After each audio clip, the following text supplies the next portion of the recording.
Yung kinakalawang. Kinakalawang. Kasi GI hindi naman eh. Ay, tara! Ano tayo? Pagtamo ka pa ah. Kailangan i-paint. Pagtamo ka. Angel Lucastin? Galing. Okay, when we say black iron, ayan. So it is a common term for steel pipe that has not been galvanized. Tama si Kuya Ro. Okay. Ano ibig sabihin noon? So, the steel pipe itself. So, from the steel pipe is being made, hindi pa siya na galvanize. Kasi kapag na-galvanize, ano nang tawag doon? Galvanized iron. GI. So, kapag sinabi natin black iron, mula sa pagkabuo, black iron na ang tawag sa kanya. Maliwanag ba? Are we clear? Students? Okay. Hindi ko Pupils? Ha? Oo. Okay. So, syempre, there are some reasons kung bakit natin tinawag na black iron siya. Siyempre, may mga kadahilanan. Pwede namang gray iron or rainbow iron. Bakit kaya black? So, yun ang hihimay-himayin natin sa next slide. Hihimay-himayin. Ida-dissect. Ida-dissect. Pari naman ang effect, pabuwal-buwal. Okay, unahin na po natin ang salitang black sa black iron. So, the black color comes from a natural iron oxide. So, stop muna tayo doon. Ano ba ang iron oxide? Sir, ano po ba itsura nito? So, ganito po siya. Parang charcoal. So, in laboratory speaking, it is classified or encountered as black powder. Yung iba naman tinatawag siya as black pigment. So, powdery po yung texture niya. Ganyan ang itsura ng black iron oxide. Okay. So, saan naman natin ito nakukuha? Or saan nanggagaling ito? Sabi dito, it occurs in nature as the mineral magnetite or hematite. So, ano naman po ang magnetite or hematite? Ayan, marami tayong definition ngayon. Kapag sinabi nating magnetite or hematite, it is one of the main iron ores. Hindi horse, ores. O-R-E-S. So, ano naman po ang iron ores? Ayan ang pagdadissect natin. Kapag sinabi nating iron ores, it is yung isa siyang mineral substance na kapag nagpo-produce tayo ng isang steel pipe, and syempre by heating, tapos dinaan natin siya sa cooling process, nagkakaroon po ng reaction yung oxygen sa hangin or yung tinatawag nating oxidation. Okay, at doon po nagpo-form ang iron oxide na tinatawag natin or magnetite or hematite. Ayan. So, doon po siya. Maliwanag ba yun? Kung saan ang gagaling or saan nakukuha ang iron oxide or magnetite? Sige nga, pakiulit. Kuya, sige. Hala! Kung saan ang galing? Sa hematite. Yung tama mo. Ayun, so during oxidation. Na kapag ka nagkaroon ng heat and cooling, nagkakaroon tayo ng natural iron oxide. Tama ba? Tama naman. Na yun ang tinatawag na oxidation. Okay. So, consequently, so that yung layer po na yun na nagpo-form, yung iron oxide, yun po ang nagbibigay characteristic sa ating steel pipe as black color. Naliwanag? Kaya siya nagiging black color dahil sa iron oxide. Ayan. So, trivia tayo. However, despite of its name, black iron, alam nyo ba guys na it is not a pure iron. Paano nangyari yun? Akala ko ba black iron, pero hindi naman pala siya pure iron. Tama po, hindi po siya pure iron. Sabi dito, it is not actually a pure iron. It is primarily made of steel which is an alloy of iron and carbon. Kapag sinabi natin an alloy of carbon and iron, ano ibig sabihin mo? Ate Marts? And idea. Kapag sinabi natin an alloy of iron and carbon. Yung word na alloy. An alloy Alloy J. of Friend mo iron yun. and carbon. Any idea? Wala ka. Tinitingnan ako nakikinig lahat. Ano yan? The alloy of iron and carbon is called steel. Oh. So, okay. So, kapag sinabi natin an alloy of iron and Mixture. carbon, a mixture or combining metallic or two or more Substance. metallic elements, which is ang iron and carbon. Ba't kaya siya nahaluan ng carbon? Carbon is metal, ba? Question, bakit po siya nahaluan ng carbon? Kuya Lucky. Para mas lalong tumibay, tsaka yung yung pinag-aralan natin nakaraan, yung 2% carbon. Para magiging The Beatles. Hindi siya maging marupok. Ay, perfect. Okay, very good. Kaya thank you, Kuya Lucky. So, nag-a-add po tayo ng carbon to give more strength and resistant to corrosion. Okay? Mali. Ayan, so ayan pang steel natin. Nagiging ganyan ang color. Kasi, ayan, meron ako ditong video presentation kung paano ba ang paggawa ng pipe. Let us all watch. Ayan. Sa China na. Yeah. Kasi China.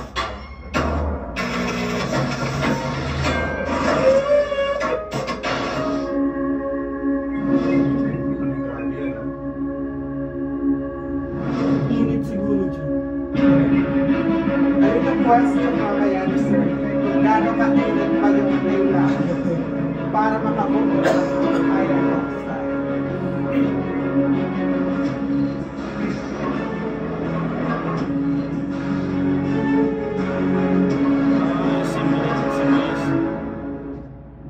Ayun pa mga process. Nursing pa na tawag doon sa pagpupunas.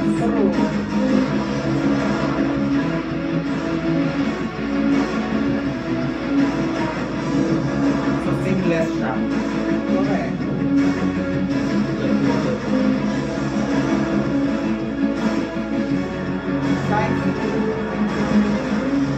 Seamless pa. Ginamit ng words.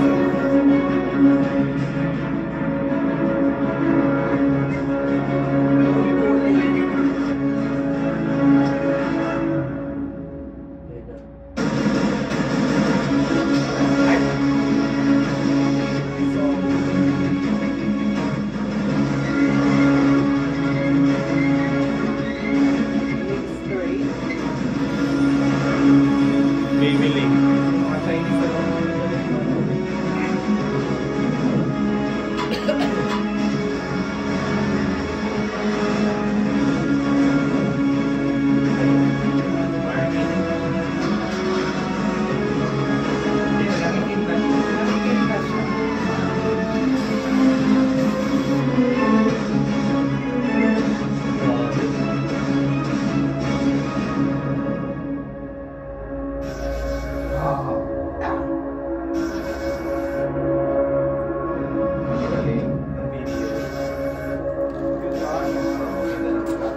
Ganda.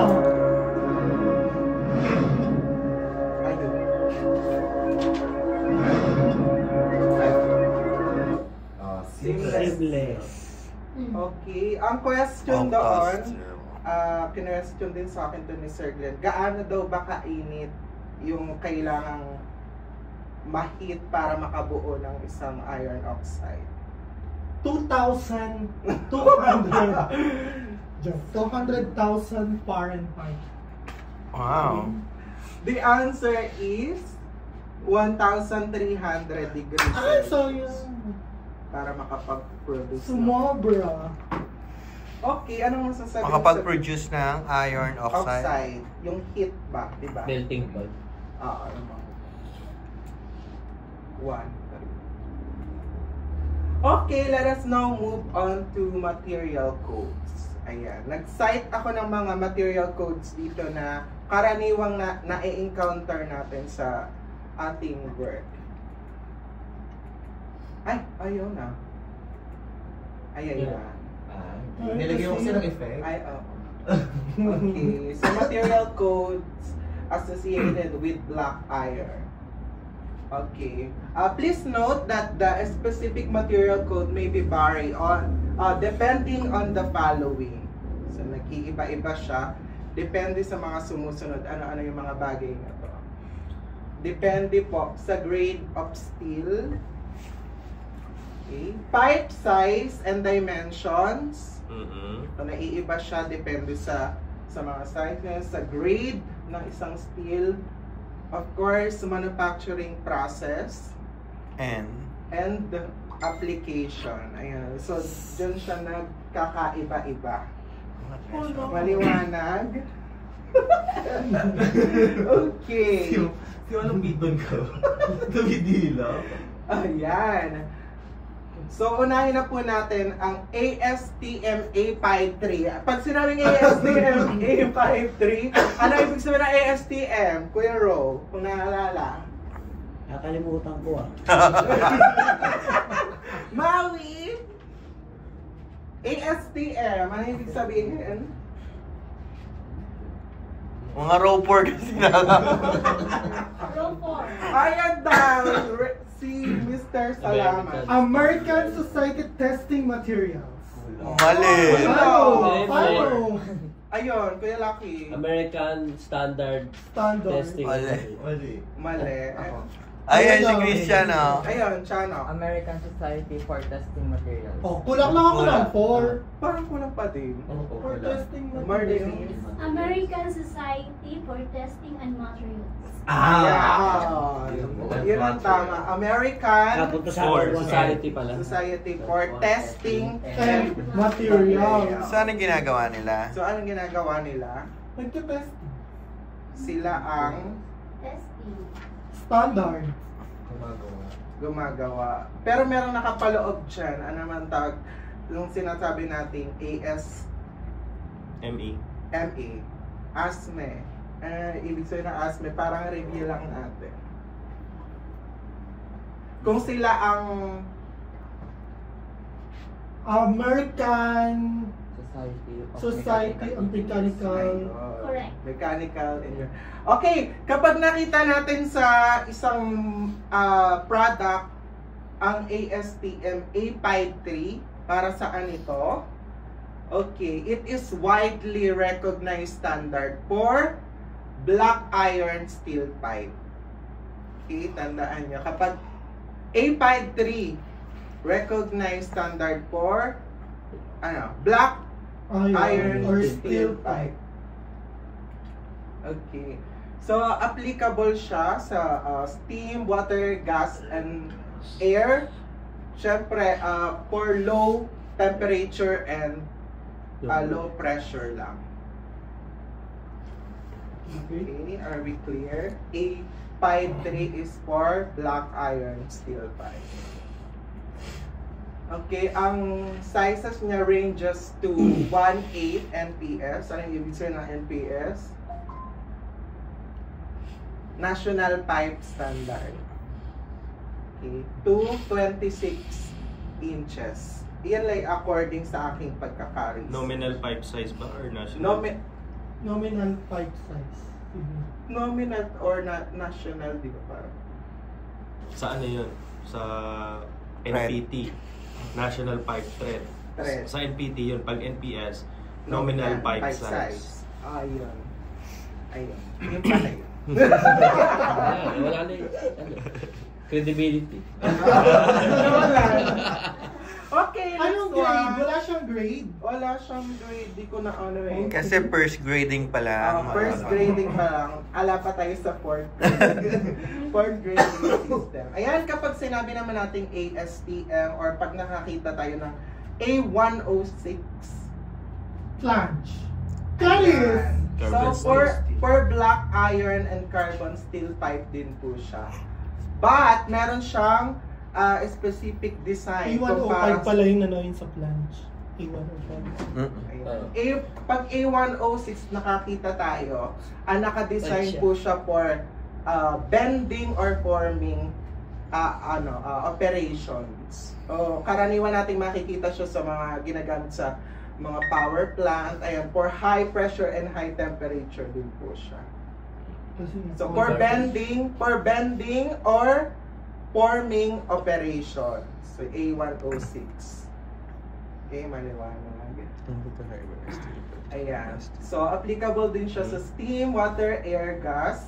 Ang kaibahan niya lang Mga dito, ordinary ano lang. kay A53, siya ay sa para welding. kay high temp and high pressure. So tandaan nyo lagi, for bending and forming operation, A106. Ang pinakamabilis din na talandaan sa kanilang dalawa, si A53 is welded pipe. Si superior, yung kay ano, yung superior, supreme na A53, welded. Mababang klase lang siya. Pang low pressure, For low low temperature. temperature. Yun yung welded, A53. Pag A106, automatic seamless yun. Yes. Pang ano na siya. Mataas na kalidad. Yes. Kaya pwede siya sa high pressure, high temperature. Yeah. So the sizes ranges up to 1/4 to 30 inches. So ayan, may mga grade na tayo. Second grading na. Grade A, B, and C. So ano po ang ibig sabihin niyan? Yung grade A, B, tama po. Tama, perfect ha. Correct siya. Kapag grade A, yun po ay nagre-refer yung grading natin sa 0.25% carbon of content. carbon. Okay. Kapag grade A, 0.25% ang carbon. Pag B, 30. Kapag C, 35%. Ano ba yung nakaraan sa'yo, Sir Glenn? Bakit 2% to 4%? Ano yung Malleable. Malleable, okay. Malleable. Para Ito naman, recall lang carbon tayo. steel naman. Para ma-recall. Okay, next one. API 5L. Sino nakakalam ng ibig sabihin ng API? API. API. Gasolina. Ikaw. Kuya Paul, ano idea? Wala. Sa oil. May plus 2 sa grade. Gawin mo na daw plus 5. Sa card. Importante yan. API. Pag once na, Na-encounter ko ano, na din to once eh. Pag once may makita kayo API, Okay. Programming. di ba yung binigay sa ano? Interface. Wala. Ano magbigay ka ng clue? May ang ano naman ito. Petron, ganon. Petron. Oil. Oil nga. Petroleum. Sige, try mo, Kuya Lak. API. Pag bumibili ka ng mga langis, may mga grade yan. American. Yan si Maui. Api-api yan. Ayun, na-search na ni Kuya Paul. American Petroleum Institute. API. API, tandaan niyo. Pag bumibili API. ka ng motor oil, sa mga pangsasakyan, may API. May API na siya nakalagay. Oo. Meron na ako nakatanda ng mga Pa. American Petroleum. Para ka lang may supporte ganyan. So may Para karaniwan. doon sa fuel. Ay, yung dadaan fuel. May ano siya, may kinalaman siya sa kanyang ano. So, ito po ay for black iron steel pipe din.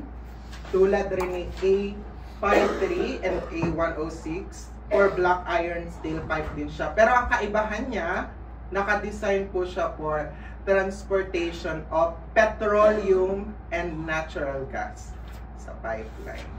So, for high temperature din and high pressure. So, yun ang kaibahan niya. Parang specific siya for petroleum and Natural gas. Natural gas transportation. Ayan. So, petroleum, oil, water, and gases. Kapag na Mahal yan. mahal. Okay. So, ranges 8 or 1/8 Factory na talaga. to 42 inches. Ayun, meron tayong manufacturing and process na dalawang uri. Ang kung makikita niyo dito, meron tayong API 5L, PSL1, and PSL2. So, nagdalawang manufacturing na. Anong kaibahan ng dalawa? So, ito po ay a level of quality product. Okay, kapag PSL1, yun po yung basic quality level. Pag PSL2, yun yung mga higher. Kumbaga sa PSL1, siguro mga substandard lang pwede siyang gamitin. Pero pag itong PSL2, for higher or yung mga pang-ano na, mga pangmalakasan, ganyan. So, Ano ba yung marami PS? siyang kaibahan. Ano yung PSL? PSL is a product specific level. Ang ibig sabihin. Ah, okay. So, sa API 5L, meron siyang dalawang level ng product. Ito nga po yun. Ang PSL1 and PSL2. Si PSL1, yung basic lang, basic quality. Ito naman si PSL2, yung mas mataas ng mga chemical content. Doon po siya, composition, chemical composition. Doon po siya nagkakatalo. Tsaka sa paggawa. Ayan. Ayan, so ano po ang kaibahan ng tatlong ito? Pare-pareho silang for black iron, steel pipe. Pero ano ang pagkakaiba? Kuya Ro, kung nakinig ka nga. Sa tatlong ito, A53, A106, API 5L. Kaibahan. Saan sila nagkakaiba-iba? Pansinin mo lang mabuti. Or ano yung mga keywords na natandaan mo? Letter A, Kuya Ruel. Letter A. Wala. Wala eh. Hello. Giselle, meron ka bang natandaan sa mga pinagsasabi ko kanina? Mga keywords, kapag sinabi natin A53, A106, A5L, API 5L, wala. Oh, sige, call a friend, Mardeline. Okay, pag Okay. sinabi natin ESTM A53, automatic yan, welded. Okay. Pag may mag-inquire sa inyo, meron po ba kayong A53? Ay, yun po yung medyo hindi siya, mababang ano lang. Standard. So, pwede na yung A53 welded. So, kung sinasabi natin ASTM A106, seamless po yun. Okay. So, kung ano naman, API 5L, so, ang ano natin, yun yung pang petroleum oil and high temperature na pressure. So, kapag may nag-inquire sa atin, ay, well, meron po kayo ng pipe na ang dadaan po namin or ang medium po namin ay petroleum. Ano po bang ma-offer? Yes, sir, API. Okay. Pero dito sa Pilipinas, sa Philippine market, when it comes to petroleum application, si A106, ASTM A106 grade B, pwede siya sa petroleum. Si grade B. Tapos, yung nasa ko may API, nakita ko. yung pipe, Oo. kasi maano, Wala, gas yung dumadaan doon. Ibang gas yun. kasi yung API 5L, it's a higher, ano na siya, higher class of pipes used for petroleum. Yes. Tapos, yung petroleum line na yon, yung API 5L kasi, yung ginagaya kay side skills, yung ginagawang vessel, ay ginagawa nilang ano, yung pang high pressure talaga, sobrang taas na ng pressure ng ano. Yun yung kailangan na ng 5L. Pero kung ano lang, distribution line, kunyari sa mga docking, sa port ng ano, ng mga petroleum, mga gasolina, ganon. Yung transfer lang from tangke to tangke. Pwede na siya si ASTM A106 grade B. Grade B. Kaya yun yung common sa market ng carbon steel pipe A106 grade B. May grade siya. Kasi mas mataas yung... Parang ginawa na siyang pang-universal kasi pwede siya sa petroleum, pwede siya sa high pressure na mga pipeline, sa fire protection, plumbing. Pero yung grade C, hindi siya ganun ka dito sa Pilipinas. Ang special. Kasi medyo mainit dito sa lugar natin, di ba, sa bansa. Kaya nasa B lang tayo. Kung medyo mainit naman malamig ang lugar, doon naman na magkano sa A or C magpo-fall. Ang i-offer. Okay, next one, ASTM A105. Ayan. Lunch. Ha? Taray ng first on. So,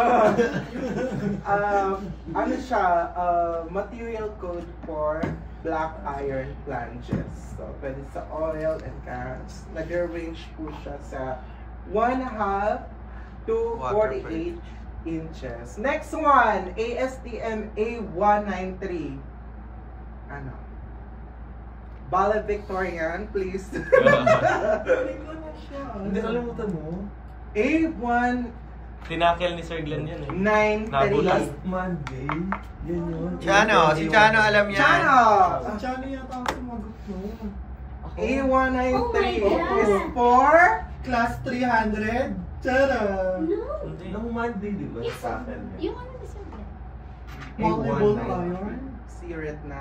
Sirit. May nagbanggit. May nagbanggit. Ano? Malibol. Malleable. Ay, malleable. Malleable. Iron. Iron. Okay.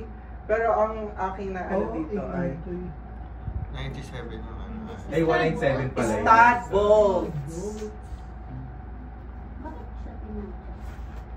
A197 pala yun. Mahal, 197 nga yan. is for Oo. stud bolts. So, applicable siya sa PN40 or equivalent to Chano, isama mo yung 580 PSI. 193. Ayan, ha? Sa grading. So, ranges 1/4 to 8. So, classified siya as grade 7. Grade 7. Grade B7. Oo, tama.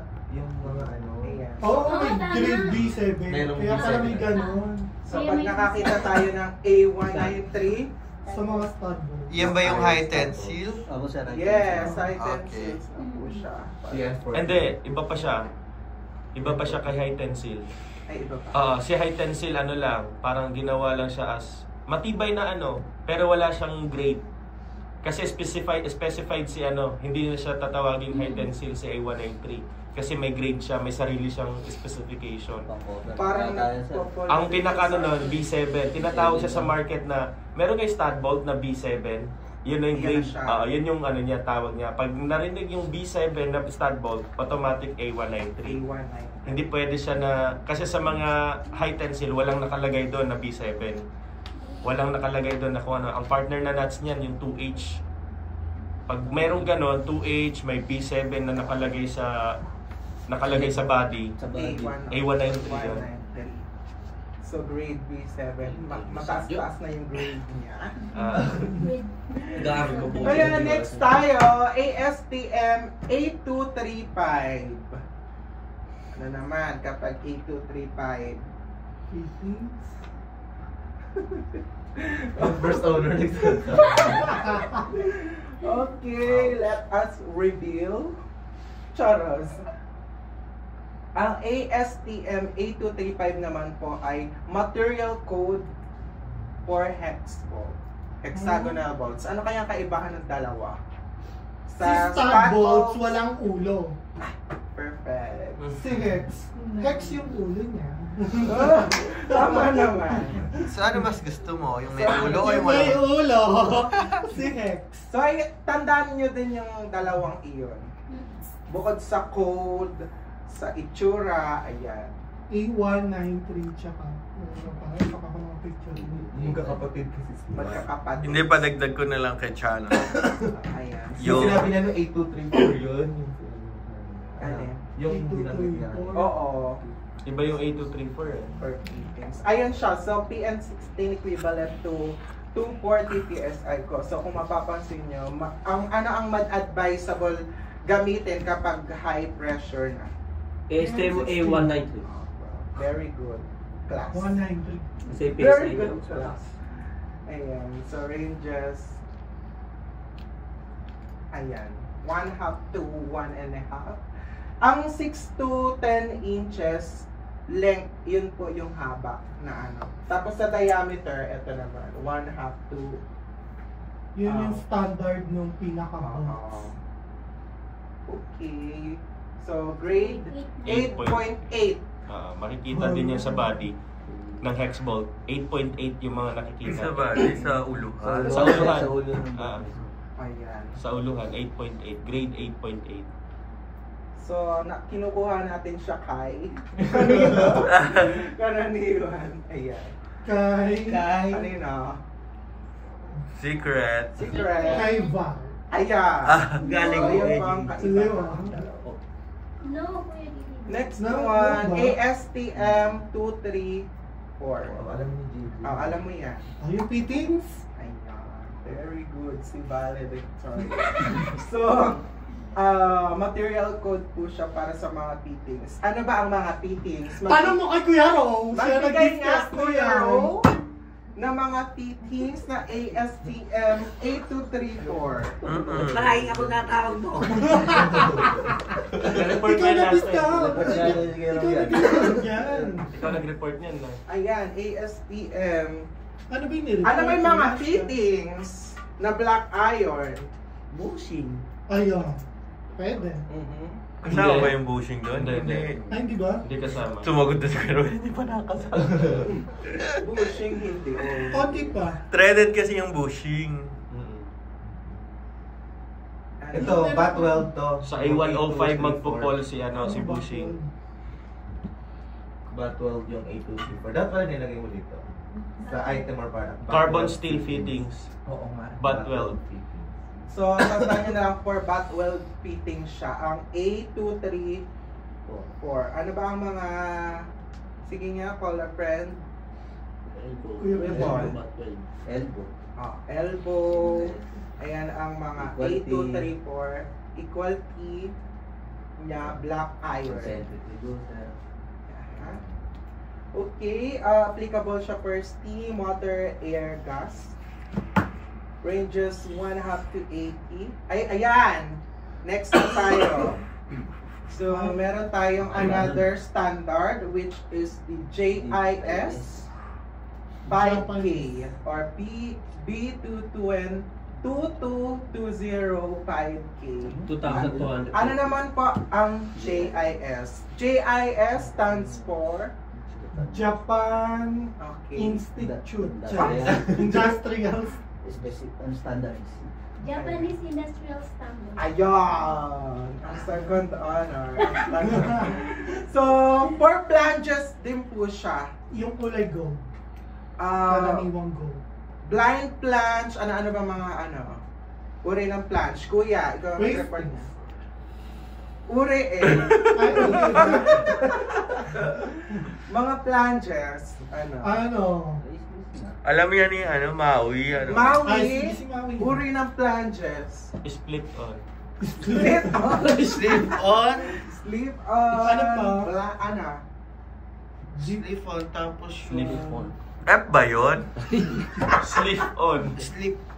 Okay. So natulog So, na. ayan, sleep on. So, ayan. So, mga sleep on Socket, planche, Split on. socket, weld neck, blind planche. Review. Saan ginagamit ang blind planche? Kapag Review. end ng And connection. connection. Kapag Kapag may may balak abang. ka siyang May abang. Future project. Future project. Tsaka take note, baka malito sila. Oo. Kasi parehong flanges. Si Oo. A105, tsaka si JIS. Magkaiba sila. American Magkaiba. ang isa, Japan ang Japan isa. Maniwala. Hindi magkatugma. Pag Japanese standard yung isang flange, i-partner siya sa American, hindi sila magkatugma ng butas. Okay. Kailangan American to American, Japanese to Japanese. Hala, bakit yung alam ko?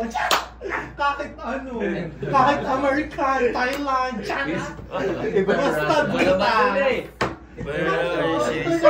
International pala to. Ano yung universal? Universal pala to. Universal whole. Pwede ka. Okay.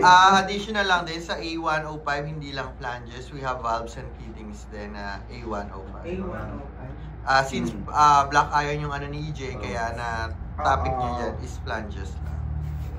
Carbon steel, na ano siya. Carbon steel. Pag sinabing A105 kasi, carbon steel ang pinaka main ano niya, content niya. Pag nasa ASTM, carbon steel ang ibig sabihin nun. Under siya ng carbon steel ano talaga. Ayan, yun yung ano, kunyari sa A234, carbon steel butt weld fittings, A235 carbon steel hexagonal bolts, tapos sa ASTM A193 carbon steel stud bolts, carbon steel ang material nun. Tapos sa A105, ASTM A105 refers to carbon steel flanges, carbon steel na mga threaded fittings, carbon steel or forged steel na valves. Yan, yun yung mga ano, body forge, yung itim na malilit lang size pero Fair 4. tapos may mga sizes pa yun na available sa A105 na valve. Pag A105 na valve, hanggang 2 inches lang siya. Kasi magiging A216 na siya pag 2.5 pataas, mga ganon.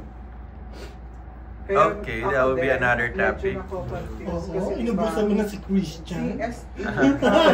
Carbon steel din, parang black iron din, di ba? So parang meron niyang confusion. Kasi nga, ang carbon steel is also a black iron. May interchange yung main. Parang minsan tinatawag natin black iron din yung mga carbon steel. Oo, depende po kasi siya sa Kulay. Oo. Minsan doon tayo Oo. nagbe-base, doon Sa kulay. sa kulay. Kaya siya tinatawag na gano'n. Di ba nga kanina ang pipe ay Ay, pipe tuloy. steel pipe siya, Carbon ay steel pipe. nagbibigay kulay ang iron oxide kaya siya nagiging black. So, kina-classified siya as black iron. Kahit hindi naman siya pure iron. Okay? So, ano kaya ibig sabihin? Ba't kaya may pagkakaiba na 5K, 10K, 16K? Anong ibig sabihin noon? Saan siya nagre-refer?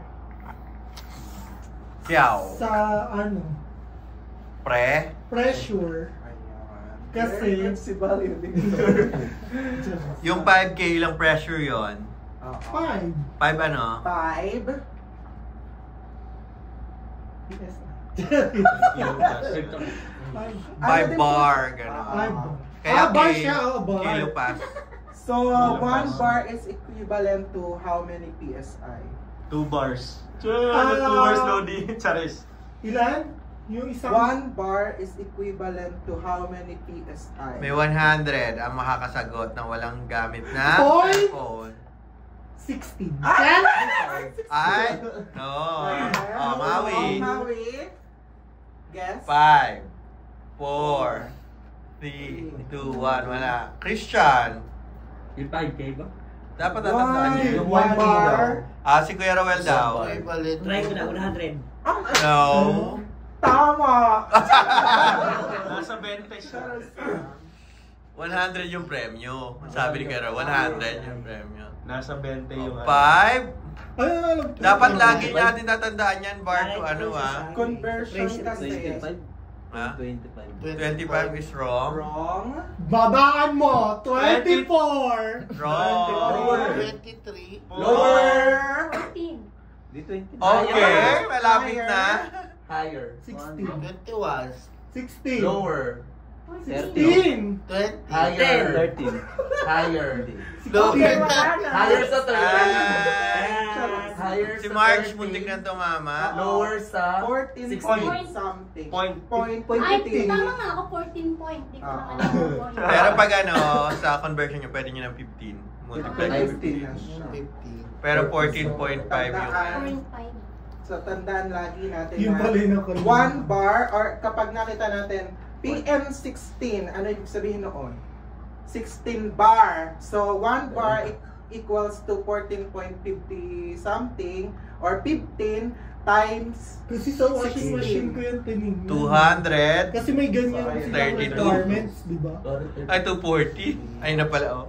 Okay, maliwanag tayo sa 1 bar. 1 bar. Okay. So, nagre-refer po siya